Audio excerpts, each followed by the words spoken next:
And when and who should get a mammogram? To help us through some new information that's both confusing and controversial on both of these subjects is NBC's medical editor, Dr. Nancy Snyderman. Hey, Nancy, how are you? I'm doing well, thank you. Let's talk about salt. Yeah. Because as I understand it, the CDC says we should have 2,300 milligrams a day. That's for your healthy American.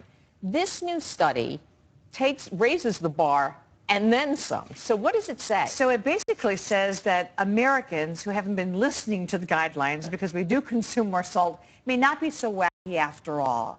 It's been sort of confusing because the Institute of Medicine has said 2,300 milligrams. The American Heart Association cuts it really low to 1,500 milligrams. And that's less than half a teaspoon of salt a day.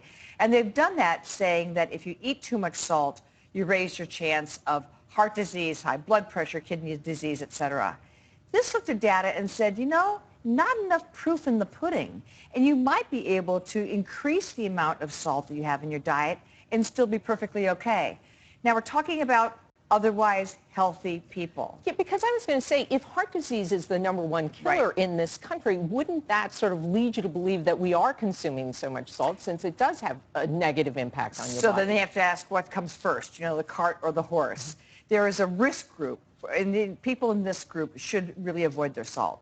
African Americans, because they have a higher chance of having high blood pressure, people with high blood pressure, diabetics, the obese, and anyone who's had a stroke or heart disease.